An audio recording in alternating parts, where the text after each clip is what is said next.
Fighting for our community is something the law firm of Bordas & Bordas takes very seriously. The Ohio Valley isn't just a place where we work, it's where we live. That's why you'll see us fighting the battle against breast cancer, coaching youth sports, providing meals for those in need, and supporting our local YMCA. Bordas & Bordas, fighting for justice. Hi, welcome to another edition of the Bordas & Bordas Legal Review. I'm Jamie Bordas. Each week we talk to you about issues affecting our area, our state, and our nation. This week we're going to have a little bit different format than we've had in the past. We're going to be debating issues. And with me today, they're going to be taking opposite sides of issues, are two of my law partners, Chris Regan and Jeff Brown. Guys, thanks for coming on the show today. Thanks for having us, Jamie. Great to be here. We've talked about, I've told you guys what the topics were going to be and assigned you sides, so to speak, for debating these issues. So we're going to get right down to it. We're going to talk about two different issues during today's show. The first will be on gun control. And, of course, Jeff, you'll be taking the position of pro-gun control. Chris will be taking the position of anti-gun control. And then later on the show, we'll turn to our second topic, which will be medical negligence and who's more responsible, the doctors or the hospitals at which they're working. So we'll start off with gun control. And, Jeff, I'm going to start with you. Sure. Why is it a good idea to have a gun control, and why does the Second Amendment allow that? Well, I think that as far as the good idea of it, obviously we cannot have repeated situations that we've seen recently with these mass killings and mass shootings. Those are things that society, us as Americans, have a legitimate interest in minimizing the incidence of events like that, where you have shooters who go into our schools or into our shopping malls or to our places of worship and engage in a mass killing activity. We have a legitimate interest in protecting those people who are going about their lives. And that's why it's a good idea to think long and hard about some of the issues that we've been forced to confront recently, revolving around the Second Amendment and the right to bear arms that's enshrined therein. All right. In the grand scheme of things, though, with respect to these mass shootings we've seen, I mean, when you look at it, aren't they really few and far between, but they're just got to get a lot of attention in the media because of the tragic consequences of these? I mean, we don't really see this every single day. I mean, we're talking about some very highly publicized events that happen once in a while, and people say, you're not taking my guns away just because something happens to occur once in a while, even if it has tragic consequences. Well, first of all, no. It does not happen every day, of course, but it does happen with increasing frequency, as we've seen in our country. The movie theater, out in Aurora, Colorado, the school in Connecticut, it does happen with increasing frequency. And nobody is suggesting that somebody is coming to take your guns away. Okay? I think that's a knee-jerk reaction that a lot of people have to this issue, that they're coming to take your guns away. The only things that are being contemplated are some sort of reasonable restrictions on the type of assault weapons and high-capacity magazines that we see here, along with some legitimate increased look at how we make sure that guns don't get into the hands of the mentally ill, that we're doing the right kinds of background checks, that the guns don't fall into the hands of the wrong people. It's only certain categories of weapons, certain types of people. That's all we're talking about, reasonable restrictions on these things, something that's clearly permitted by the Second Amendment. Well, but some people would say, you say no one's suggesting that your guns are going to be taken away, and they would say, well, yes, you are, because these are my type of guns. This is the type I want to own. You're talking about you're not going to take their guns away, but you are going to take mine. Right, but, and you're not entitled under the Second Amendment. I think a fair reading of the Second Amendment would be that you're not entitled to any sort of weapon that you choose to have around the house. Nobody's suggesting that you're allowed to have a tank in your backyard to inflict mayhem on the city that you live in. Nobody's suggesting that you ought to have a helicopter with Hellfire missiles. Nobody's suggesting, I don't think, that you ought to have a fully automatic M60 machine gun, the type that our soldiers bring to war. And so nobody's coming in. You're not entitled under the Second Amendment to arm yourself in any way that you see fit. I think the United States Supreme Court's decision in Heller covers this, that it's only the types of weapons. The Second Amendment protects the right to bear arms with the types of weapons ordinary citizens keep and maintain in their house, and the debate falls along the lines of, should you be allowed to have these assault-type weapons with the high-capacity magazines that allow you to go into one place in one time and inflict massive damage and death before the law enforcement authorities have a chance to respond to that type of situation? Well, Chris, so why is that not the case? Why, under the Second Amendment, should the government not be able to regulate the types of guns that people own? Why should people be allowed to have these assault-type weapons, et cetera? Well, I think the point that Jeff was just making there becomes very circular very quickly, Jamie. I mean, the types of weapons that are approved by Heller are the types of weapons Americans commonly own. And the types of weapons that we're talking about in terms of the AR-15, a very commonly owned weapon in the United States, is a weapon that's commonly owned. So when people say they're going to restrict the availability of so-called assault weapons, which is not really a category known to the practice of gunsmithing, it's more of a political football type of word.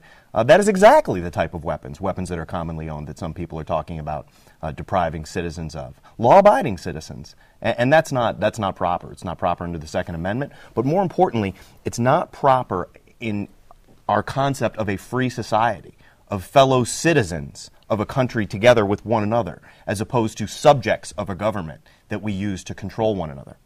You say it's okay for law-abiding citizens to have those types of weapons, but why does any law-abiding citizen need an assault-type weapon? I mean, you don't need that to hunt. You certainly don't need that to protect yourself in your home. I mean, a few bullets should be okay. Why does somebody need these guns that can have all these different high-powered machines and can fire out all these different bullets, et cetera?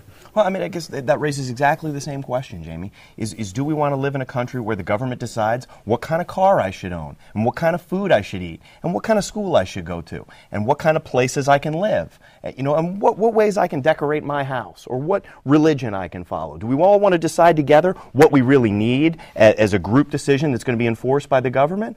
Or are we free citizens, who are entitled to make our own decisions about how we want to live, provided that we follow the law and respect the rights of one another? But this is not a situation where people want to respect the rights of one another. This is a situation where a lot of people want to take away someone's rights because of some, as you pointed out, extremely rare events. One thing that I've heard over and over again in this gun control debate, Jamie, is if we can just save one life with these gun control regulations, we should do it. Well, if we are interested in saving some lives, we need to start paying attention to what's really happening in this country, because you're not going to die in a mass shooting. Okay? If you're going to die in this country, you're going to die of heart disease, you're going to die of complications of diabetes, you're going to die of cancer or in a car wreck. You're not going to die in one of these mass shootings. They are so vanishingly rare, but yet so dramatic, that they command attention out of all proportion to the reality of what we're facing in this country and what's really a problem. Jeff, people that are to take the view that Chris is taking right now will oftentimes say, well, look, the Second Amendment was designed, as were the other amendments within the Bill of Rights, to protect the people from the government itself, and including the Second Amendment. And the idea was that people need to be able to have weapons to protect themselves from government oppression, and how in the world can they do that if all they've got is some simple handgun, and the government, say the president, decided to take over the state of Vermont, where you're from, right, and just wanted to go up there and do it? If people don't have assault weapons, don't have the ability to have whatever types of weapons they want, then the government could do that.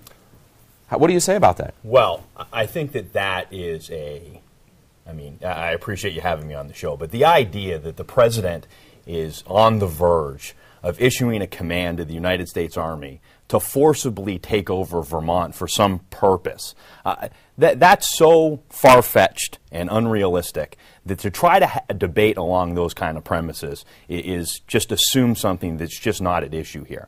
And I think the point of it is that if that's what you're actually contemplating, that you're going to repel, have the ability to have citizens who arm themselves so that they have the ability to repel the United States Army, let alone the United States Air Force and the United States Navy and the Marine Corps, would require arming and training citizens in a way that's just not practical in a free society. But wasn't that the idea back when the Revolutionary War took place? I mean, hey, we need to protect ourselves from oppression from the government. That's why the Second Amendment is there. Well, I think that's where you get into the two parts of the Second Amendment, the lead-in part dealing with a well-regulated militia.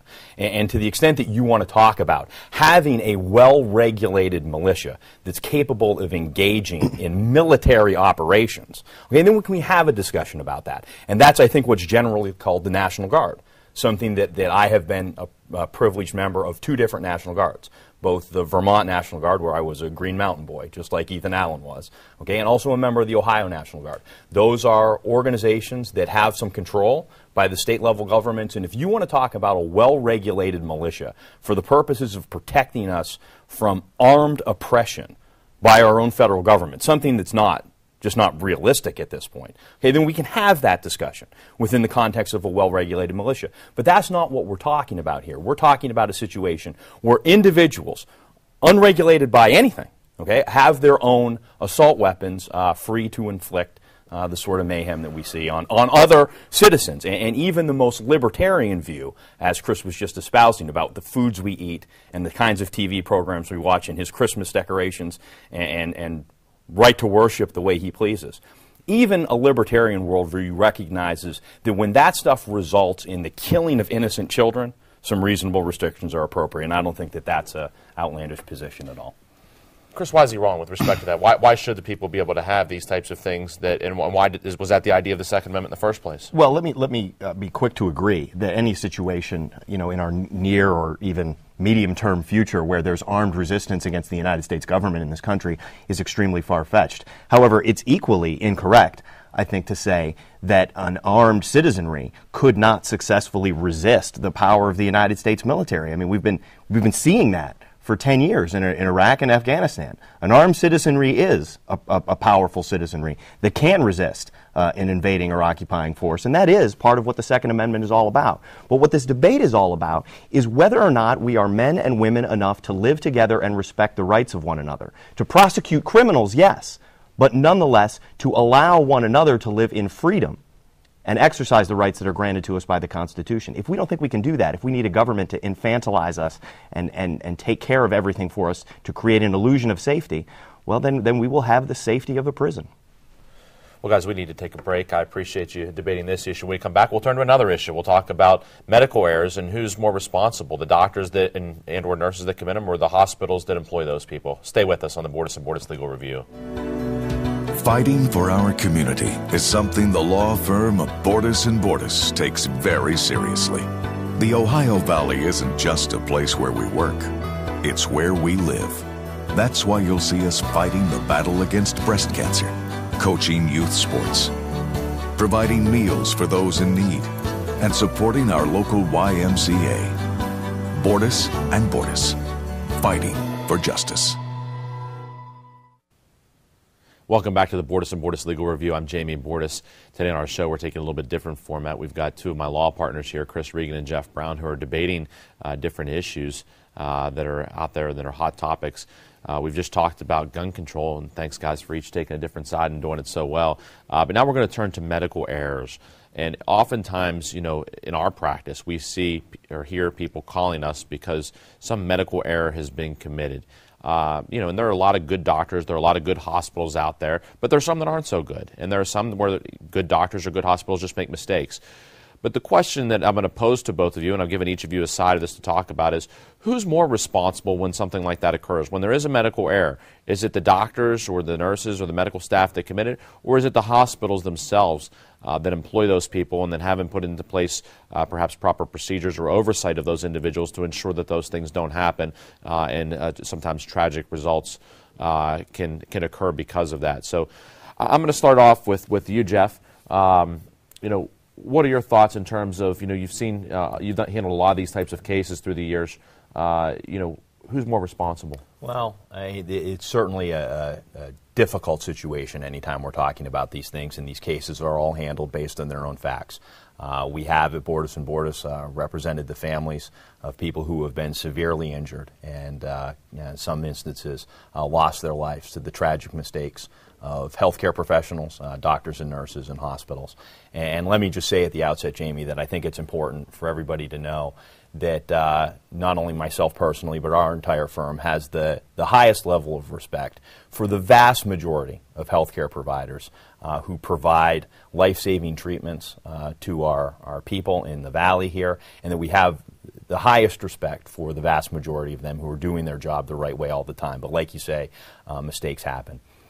Within the context of a surgical malpractice situation. What you have is a situation there where you have a very highly trained, or at least someone who's supposed to be, very, very highly trained and competent within their particular field of practice, who's right there in that operating suite at the time. And whatever has happened or not happened leading up to that moment where the surgery occurs, there is a doctor in that operating room who's charged with complying with the standard of care and making decisions on the spot. The vast majority of surgeries that we're talking about here aren't trauma-type surgeries where split-second decisions matter. Rather, these are mostly elective procedures where the operation could be slowed down or changed or even stopped and held off to another day if that's what's required to keep patient safety in mind. So I think that in the majority of these situations, the primary responsibility for these surgical situations falls on the doctor who's on the scene making decisions at the time, who could stop the thing if that's what was required to protect the patient's safety. So while I understand that hospitals do have an obligation here, I think that my position here is that the doctors bear the responsibility for the decisions that they make at the time. There are times, though, where somebody will go to a hospital and they may not even choose the doctor they get. I mean, maybe they're taken there from the scene of an accident or something, and they get, taken into surgery, and they don't even know they didn't choose the doctor. Right. Isn't the hospital responsible to some degree then, or even more responsible? Oh, well, I think to some degree, yes, again, but the hospitals do have credentialing committees in place at the time, and at the end of the day, if that doctor doesn't feel responsible or doesn't feel like they're capable of handling that particular instance, then absent a trauma scenario, which we're not really talking about here because it's two very different things, the doctor could say, no, this patient is beyond what I'm capable of doing. We can get you to a different hospital or to a different doctor. It's still ultimately the doctor that makes the last decision that harms the patient there. To do this or to not do this is a decision that the doctor on the spot makes, regardless of whether the patient picked this particular doctor. Some doctor is making these decisions that ultimately results in the harm. And that's what I think what we want to get at, the deliberate process that these doctors make sometimes when they hurt people. Chris, you're taking the position of the hospitals are more responsible, and you heard Jeff say, hey, wait a minute here. There's a very trained person in there, this surgeon who's had years of training, experience, schooling, etc. Why are the hospitals more responsible? Well, I think there's some other facts that become important in the discussion, Jamie. I mean, first of all, we have to understand that in contradistinction to the discussion we were having before the break, medical errors and medical negligence causing unnecessary deaths in this country is an epidemic. A very credible government study found that 90,000 people a year in this country lose their lives in hospitals and nursing homes and other healthcare facilities as a result of preventable medical negligence, practice that is below the standard of care. And we also see statistics show that a very small percentage of the doctors, in fact, sometimes as few as 5 to 10%, are responsible for as much as 85 to 90% of the preventable deaths. And what we see, unfortunately, on the part of hospitals and hospital corporations is something we see in other professions as well, but nowhere more deadly than in medicine, which is those doctors get passed around. They go to one hospital, they practice there in a substandard fashion, someone loses their life as a result of medical negligence, and the next thing you know, that doctor, instead of losing his license, instead of ending his practice, is passed on to the next facility. And that is the responsibility of these hospitals and hospital corporations. They do have credentialing committees. Those committees are often ineffective. And because of a pervasive attitude within the medical field that medical negligence lawsuits are bunk and that we shouldn't pay attention to them, they tend to defend those doctors, notwithstanding their own knowledge that practice below the standard has occurred. And that is where the institutional competence needs to exist to start protecting people from those preventable deaths. Well, Chris, there are parts of West Virginia that are very rural areas, and in these rural communities, it can be very difficult for these hospitals to attract top-level surgeons to their facilities. I mean, a lot of the top-level doctors just don't want to live in these rural communities. They can't afford to pay the top-level doctors. What are they supposed to do? I mean, they need to have doctors there at their hospital. What are they supposed to do if that's what they can get? Well, I think the key there is you have to be able to put a physician in a position only to do those procedures they are capable of and competent to do. And if they are not capable and competent to do the procedure at the facility they're at, whether it's a downriver facility here from Wheeling that's a smaller facility, then those folks need to move up. They need to move up to the bigger cities, to the bigger hospitals and the teaching hospitals that we have, because we do have a great teaching hospital in our state at WVU. We have very impressive facilities in Pittsburgh, and we have facilities in the smaller towns and cities that are not as competent as those, and we need to make sure that the patients are in the right place. If you have a simple procedure, a straightforward procedure, then it may be able to be competently handled at one of the smaller facilities. But if you have a serious problem, they can't just be experimenting on you at these smaller places to see if they can get it done right. They need to forego not just the doing of it, but the money, and send somebody to the right place to get it done.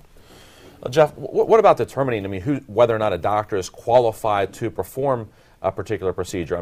Chris's view would be that the hospital should determine that, and they're responsible if that doctor is doing a procedure he's not responsible for, capable of handling.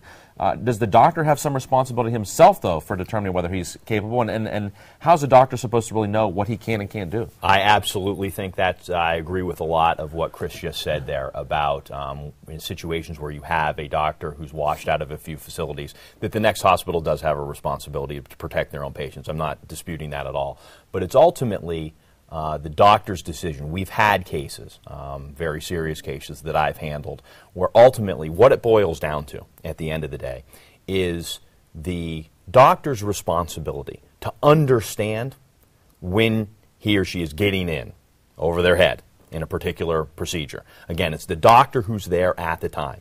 And this is why in our case law, this is something that's important to realize, that what Chris is talking about is what we call a negligent credentialing claim, a negligent supervision claim on behalf of the hospital. There has to be some underlying medical malpractice, though, as a prerequisite to having that kind of case. And so what we see here is that the doctor and the hospital, in that sense, share the responsibility for this. And my point would be that the doctor is there and able to determine, is this the right kind of patient for me? Is this not the right kind of patient for me? Regardless of what the hospital's authorized me to do. Should I step out of this situation? I went into this thinking this wasn't going to be so complicated.